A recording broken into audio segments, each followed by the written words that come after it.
Так, бүгін Билайн центрге келдім да 16-дағы. 14 мың бірдеңе теңгенің тарифі, короче, 24 мың бірдеңе теңге болып кеткен 5 адамдық жағандай. Неге жа модемге, в общем, отбасылық тариф бар ғой. Сондай ақша болып кеткен.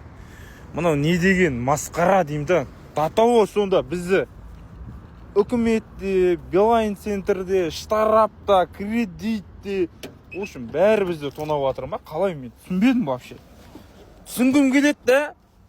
Түсіне алмадым. Бизнес жасайын десең, НДС дейді, налог дейді, анау дейді, мынау дейді. В общем, 1% шешкенге төлейсің, 30% шешкенге, 3% аударғанға банктен айырбастасаң 2%.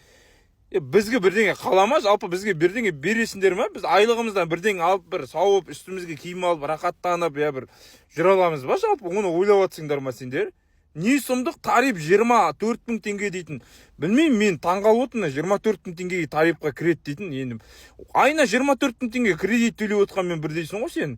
Мынан үкімет басшылығы қолға алу керек мына тарифтерді, мынау не деген бассыздық, актив, Теле2, Билайн бәрін дейтін қолға алу керек. Мына вообще Билайннан бойкот жасау керек. Билайнға ешкім кірмейді, бауырлар. Билайнға ешкім кірмейді. 24 мыңға сен былай да ақша салып алып, интернет сатып алып та өмір сүре аласың, былай қарап тұрсаң да.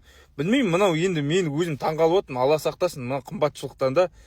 Біз дейтін өзіміз мына детейлингпен айналысамыз ғой, мысалы, детейлингке келіп сәл бір баға қымбатсып кетсе, мысалға бізге материалдың, біз айтуға қысыламыз да уже клиенттерге да, уже білеміз да, біз халықтың ортасынан шықтық, жоқшылықтың не екенін көрдік, ақшаның қалай келіп жатқанын біліп тұрдық та, бірақ мына үкімет басындағылар білмейді сияқты. Біз сіздер сияқты біреудің ақшасын алмаймыз, жолдың ақшасын жемейміз, халықтан штрафпен өмір сүріп жатқан жоқпыз. Біз таза адал еңбекпен өмір сүріп жатырмыз ғой мына халық. Кішкене ойланыңызшы, бастарыңды ауыртыңызшы. Халық жайлы бір ойланшы, Алла разылығы үшін. Сендерде де бала бар, сендерде де әке бар, сендерде де шеше бар ғой.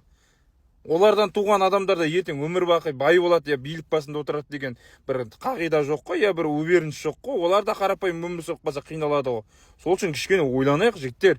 Мына Билайнға бойкот жасайық. Ең бастысы Билайнға бойкот жасайық. Жігіттер, қыздар, ұлдар, барша қазақ елі.